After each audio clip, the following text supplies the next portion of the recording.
মেলা কাদা মেলা কাদা, বাইরে গেছি, চা হয়ে যাচ্ছে। কি সরো সরো, সবে কামড়াবে, অভাবের সংসার খেয়েছেন। হ্যাঁ, ওই যে চা চা পাতা তোলে না, খায় না, কিন্তু সারা জায়গা গেলোই বেড়ায়। আর ওই মাটি উল্টায় পাল্টায়, মেজাজ গরম দেয়। চা হয়ে গেছে প্রায়।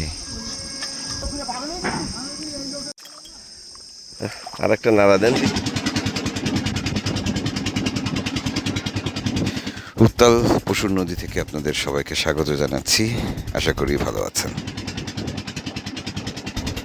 নদী বেশ উত্তাল, প্রচুর রোলিং হচ্ছে, বিশেষ করে শেষ জোয়ার এবং শেষ ভাটায় যে হাঁফসে ওঠে, সেই সময় নদীর ভেতরে থাকাটাই কঠিন হয়ে পড়ছে।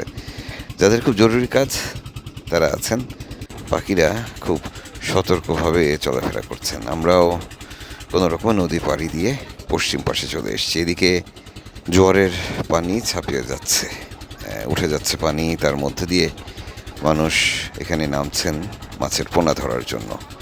প্রচুর মানুষ টানা জাল দিয়ে চিংড়ি মাছের পোনা ধরছেন।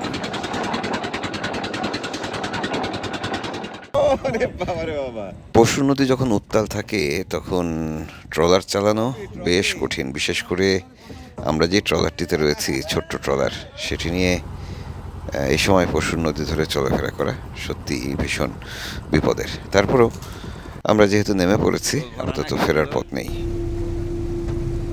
আমরা কোনো রকমে পশুর নদী থেকে সোজা পশ্চিমের যে ঢাংমারি খাল রয়েছে সেই খালে ঢুকে পড়েছি। আবহাওয়া এবং নদীর পরিস্থিতি ঠিক না হওয়া পর্যন্ত এদিকেই থাকবো নিরিবিলি। জামাই, এই নোঙর আর এই দড়ি এ তো বড় নদীতে যাওয়ার জিনিস না। আপনারা কি ধরেই রাখছেন যে বড় নদীতে যাব না আমরা, নাকি? বড় নদীতে না, ট্রলার ছোট না হয়। ট্রলার ছোট হয়েছে তো কি হয়েছে, নোঙর থাকবে বড়। এই মনে করেন হারবাড়িয়া ক্রস করে চরপুটের দিকে গেলেই তো আপনার আর এই নোঙরে ধরবে না। দূরের কথা তো দূরে। হ্যাঁ,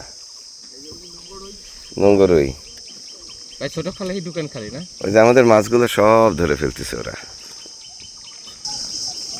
মাছ হচ্ছে মানে এতজন মানুষ। ঢাংমারি খালের একেবারে শেষের দিকে, যে জায়গাটা বেশ নিরিবিলি এবং কুমিরের চাপ কম, এমন একটি জায়গাতে এসে আমরা নোঙর করেছি। যদিও সুন্দরবনের এই যে সবুজ কেওড়া গাছ বা সবুজ যে কোনো গাছেই এখন সবুজ রঙের সাপ থাকে, সতর্ক থাকতে হয়। কেওড়া ধরেছে গাছে গাছে, ছইলার ফুল ধরছে কোথাও কোথাও এখন, কিন্তু ছইলার মৌসুম শেষ হয়ে গেছে। আমরা কেওড়া বনের ভিতরে বনবাস নামে একটি ইকো রিসোর্ট আছে, সেই রিসোর্টের সামনেই নোঙর করেছি। এখানকার মানুষদের জীবনযাত্রা দেখছি, সকাল সকাল একটু নিরিবিলি সময় কাটাচ্ছি। আশেপাশের গ্রামের মানুষদের মাছ ধরা দেখছিলাম। এই সময় হঠাৎ করেই মনে হলো যে একটু নদী পাড়ি দিই। ট্রলার ছাড়লাম, নদীর ওপাশে মানে খালের ওপাশে চরগাদা শাক দেখা যাচ্ছে। বেলায়েত ভাই আর আমরা মিলে আজকে শাক তুলবো, মাছও ধরবো। দেখা যাক কি কি পাওয়া যায়। তার ব্যাগ গিয়ার নাই, ব্যাগ গিয়ার নাই তো।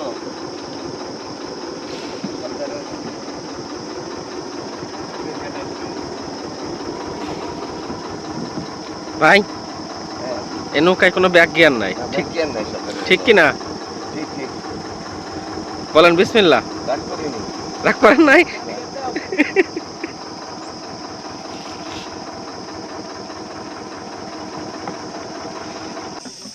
নিয়ে যান মানে তুমি যাবা না? ধরেন ভাই, আমি এক হাত ধরে টান দিই। এই সাইড দিয়ে যাওয়া লাগবে, যাও খোলন নিয়ে যাও। খোলন কই জামাই? খোলন মানে হ্যাঁ, একটা ব্যাগ নিয়ে, যে কোনো একটা ব্যাগ নিয়ে যাও। নাই এখানে। ব্যাগ নাই, আছে আছে এটা বস্তা। আরে বস্তা, বস্তাতেই তো ভরবে মাছ। আতর লাগবে না? আরে বাবা, নামো নামো নামো নামো নামো। একেবারে নরম কাদা দুপাশে। এখানকার যে খালগুলো রয়েছে একেবারে টিপিক্যাল সুন্দরবনের খাল বলতে যেটাকে বোঝাই সেরকমই। প্রচুর কাদা, যেটাকে আমি প্রেম কাদা বলি। সাত সকালে কোনো কিছু চিন্তা না করে বেলায়েত ভাই নেমে পড়েছেন, আমিও তার পিছু নিলাম। মাছ কি পাচ্ছেন ভাই? দু একটা? আমার জন্য করতেছে না।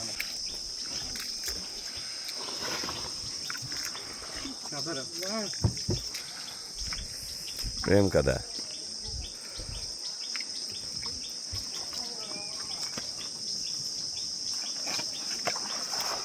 আমার একটা ছিল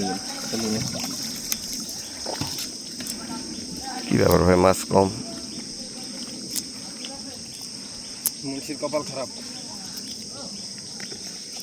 আবার তো কপাল খারাপ সেদিনই যেন বেলায়েত বেশ পরিচয় হয়েছে, ঠিক কিনা ভাই?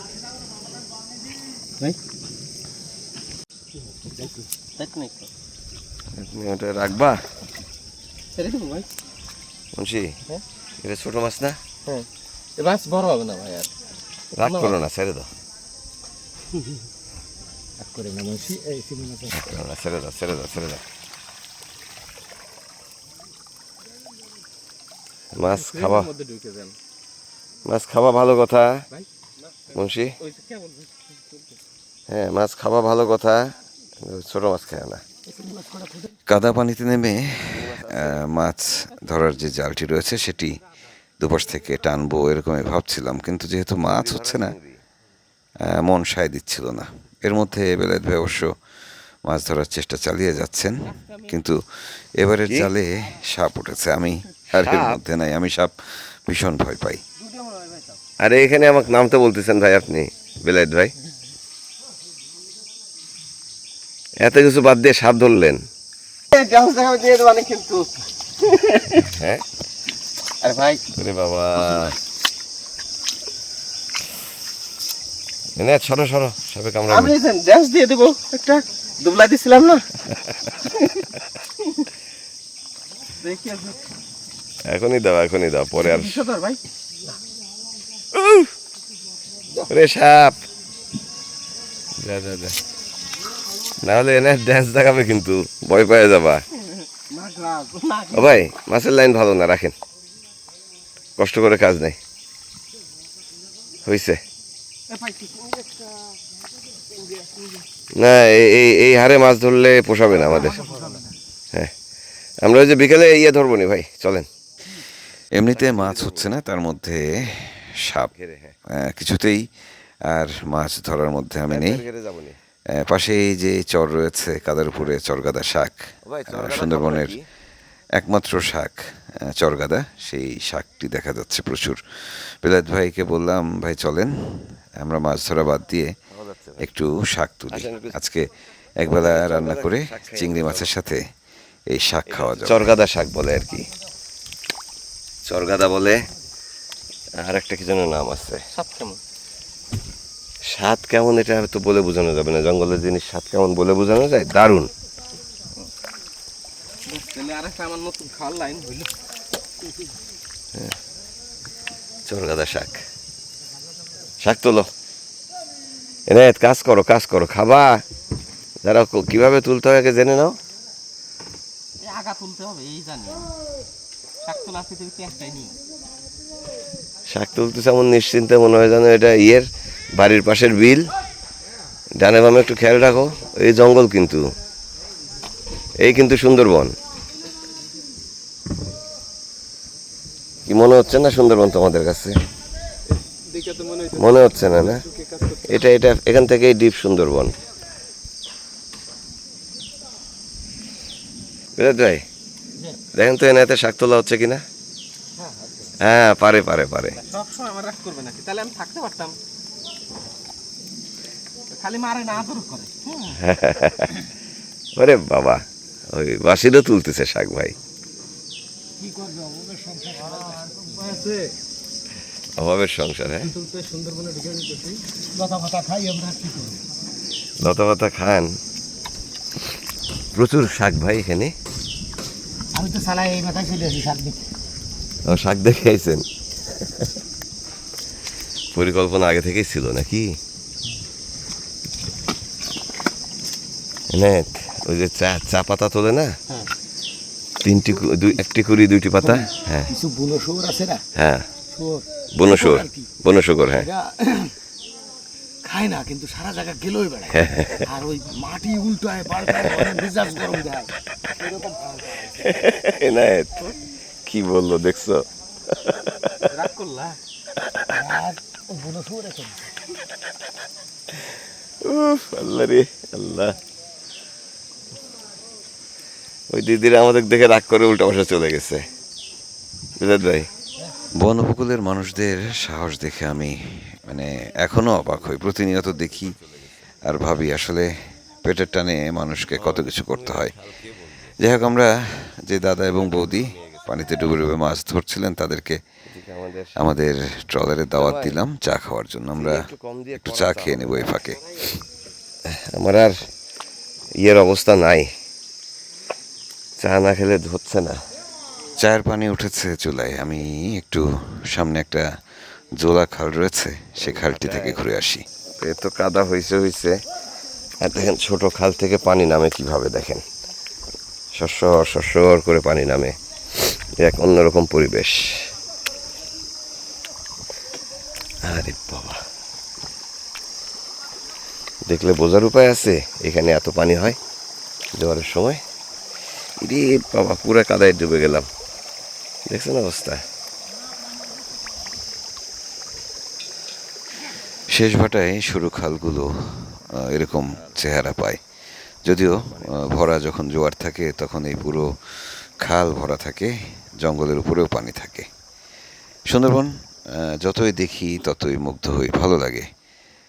যাই হোক, এদিকে আর বেশিক্ষণ থাকা নিরাপদ মনে করছি না, হাঁটা দিই, ট্রলারের দিকে যাই। কিন্তু যেতে যেতে আবারও কাদার মধ্যে আটকা পড়লাম। বলবা না তুমি আইছিলা? হ্যাঁ, মেলা কাদা মেলা কাদা।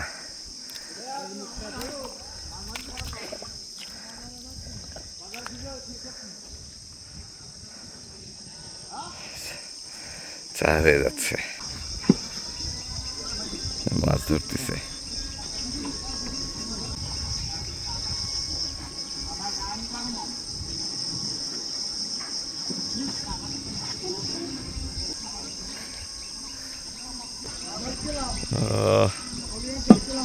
আমার চা হয়ে গেছে প্রায়। সাবাস সাবাস।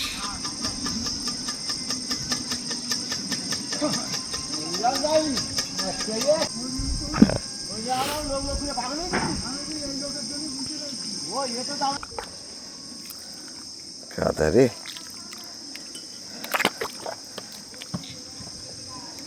কি কাদার কাদা।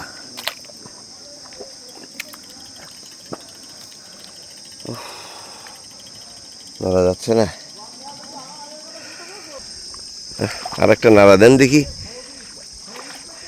আরেকটু নাড়ে দেন, হ্যাঁ গুলায় দেন ভালো করে। ও দেন দেন দেন দেন দেন। ও ধন্যবাদ জামাই, থ্যাংক ইউ। বিস্কিট বিস্কিট পরে খাই, চা খাই নি আগে। হ্যাঁ হ্যাঁ হ্যাঁ হ্যাঁ হ্যাঁ, আজকে চিংড়ি মাছ ধরতে পারলাম না তো, মাছ নেই। মাছ মাছ কি রাখিছেন আমাদের জন্য? সব তো নিয়ে নিছেন। আপনারা চা খাইলে খাইয়ে যান। দাদা জামাই চা বানান, চা বানান। ওয়ালাইকুম আসসালাম। হ্যাঁ ভালো আছি ভাই, ভালো। আসমানে কাদা তো, আমরা একটু শাক তুলে নেই, আসতেছি। ওই সর্দারের হুকুমে চলে নৌকা। রে বাবা, খালের ওপাশ থেকে চায়ের দাওয়াত পাওয়া যাচ্ছে, কিন্তু এখন দেখেন নদী খালের এমন অবস্থা যে পার হয়ে ওপাশে যাওয়াটা ভীষণ কঠিন। এদিকে আমাদের বেলায়েত ভাই কিন্তু এখনো শাক তোলায় ব্যস্ত। শাকের ক্ষেত্রে যেটি হয়, শুধু কচি পাতাটুকু তুলতে হয়। অন্যান্য কাজের মতো বেলায়েত ভাই এই শাক তোলার কাজটিও বেশ এটা কি এখন পরিপাটিভাবে শেষ করলেন। দুপুরে খাবো না আমরা ট্রলারে? দুপুরে খাবো তো, হ্যাঁ হ্যাঁ হ্যাঁ। ওকে ওকে ওকে।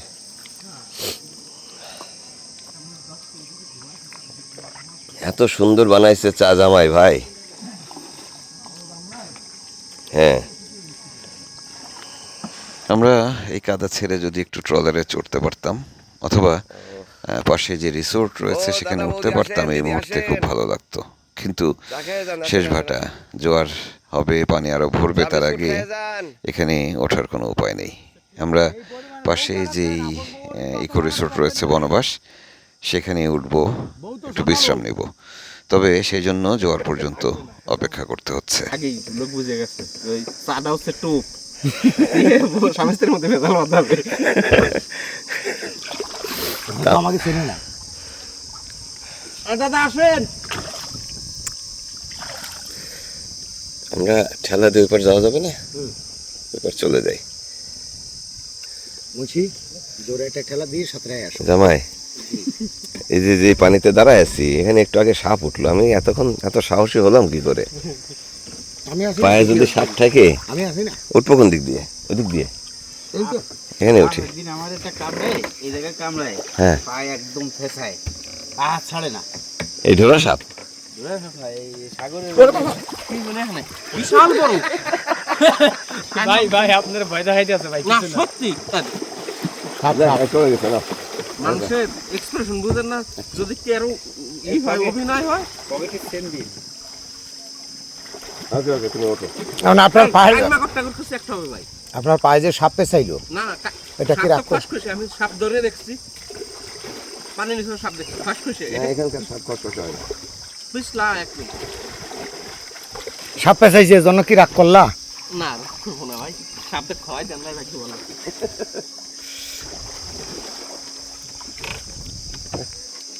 আমি ভাই কাদায় নামলে আমার এই পর্যন্ত কাদা ওঠে কি করে আমি বুঝি না। এই পর্যন্ত কাদা ওঠে কি? এ মাটি আপনাকে ভালোবাসে, মহব্বত করে ওই পর্যন্ত উঠাই। না না, এত দূর তো আমি নামি নাই। এই ফাঁকায় পাও দিছেন কোন সময়? আর ফিস করে উঠিছে। উঠে গেছে। আচ্ছা আচ্ছা আচ্ছা, ওই ফিস করে হ্যাঁ, ওটা হচ্ছে ফিস করে ওঠা। দাদা বৌদি পালায় যাচ্ছে, চা খাওয়াতে হবে তাদের। পালায় যাই দেবো না, পালাইয়া যাবা কই? বৌদি দেখি মাছ। ওই যে দেখছেন কত মাছ। হায় হায়, মেলা মাছ হয় আজকে কম না? এই দাদারা একটু। ও বাবা, কি খাতির হচ্ছে এখানে দেখছেন ভাই? ওই বিস্কিট টিস্কিট আদান প্রদান হচ্ছে এখানে। ওই যে বড় বিস্কিট দিছে। হ্যাঁ, আবার ধরায় বিস্কুট নিয়ে যান। তো আপনারা এই কতজন মালিক? না না, মালিক হবো কোত্থেকে? মালিকরা কি সই আলা নৌকা নিয়ে ভাসে? আমরা ভাসমান লোক। আমরা ঘাটে ভিড়াই, ঘাটে রান্না করি, খাই, লোকেরে খাওয়াই, অন্য কারো বাড়ি যেয়ে খাই, কারো খুবিতে হাঁস মুরগি আছে কিনা সেটা দেখি। দিনের বেলায় দেখি না, রাত্রে দেখি, ভালো। হ্যাঁ, কোন জায়গায়? সামনে। না না, এই যে দাদা দাওয়াত দিল, বুঝছি। থ্যাংক ইউ দাদা, আমি আসবানি, মাছ রান্না করেন চলে আসবেন। হ্যাঁ ও তো মাছ রান্না করেন আসবানি। আমাদের এখানে মাছখোর আছে একটা, বুঝছেন?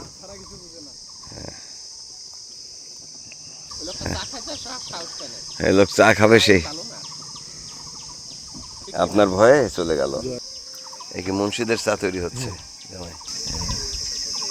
অথচ আমাদের শহীদুল কাকু থাকলে আগে লাল চা বানায়, পরে আমার চা বানায়। কত খারাপ লোকটা।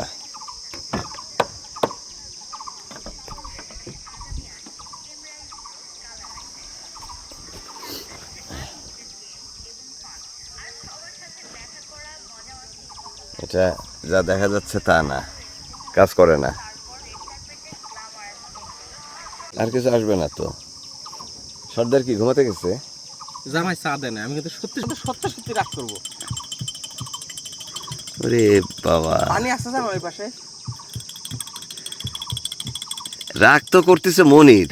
ছোট্ট ট্রলারে নতুন ছই, ভালোই লাগছে দেখতে। এখানে শুয়ে বসে থাকতেও বেশ ভালো লাগে। সেই অনেক বছর আগের সুন্দরবনের কথা মনে পড়ে যায়। আমরা এই শাকটা যেভাবে থাকতাম সেই কথাগুলো মনে পড়ে যাচ্ছে। একইভাবে চরগাদা শাক দিয়ে মাঝে মাঝে চিংড়ি মাছ রান্না করে খাওয়াতেন বেলায়েত ভাই। আজকেও সেই স্মৃতি মনে পড়ছে। আজকেও চরগাদা শাক দিয়ে চিংড়ি মাছ রান্না হবে। জামাই ভালো করে ধুইতে হবে, রাগ করলা। রাগ করছেন জামাই? হ্যাঁ জামাই আর একটা চা বানান।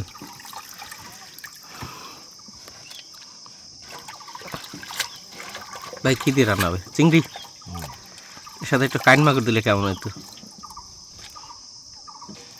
ভাই এবার কাইন মাগুর ধরবেন না? ধরবো, সে জায়গায় না গেলে ধরবো কি? জায়গা চিনতেছেন না? জিজ্ঞেস করুন, খালি খালি রাগ হবে, জায়গা চিনতেছেন না? হ্যাঁ জায়গা চিনতেছেন না তো। ঢাংমারি খালের বনবাসে বিশ্রাম নিলাম আমরা। এরপর বিদায় নেওয়ার পালা। আমরা যখন বের হচ্ছি তখন জোয়ার শেষ হয়ে আবারও ভাটা হচ্ছে। এক টানে আমরা বের হয়ে যাব সামনের দিকে। বনবাস থেকে বের হওয়ার সময় আবারও সেই মজার দৃশ্য। আমাদের ছোট ভাই খালিদ রয়েছে, তার কাছ থেকে আমরা যখন বিদায় নিচ্ছিলাম তখন বেলায়েত ভাই এবং মুন্সি এনায়েত দুজন মিলে বেশ কান্নাকাটি করে বিদায় নিলেন। মজা করে করেন তারা এগুলো। আমরা মনের সুখে কান্দি। ওকে খালিদ, আল্লাহ হাফেজ ভাই, আল্লাহ হাফেজ। এই বাচ্চারা সবাই থ্যাংক ইউ সবাইকে। হ্যাঁ ধন্যবাদ ধন্যবাদ ধন্যবাদ ধন্যবাদ।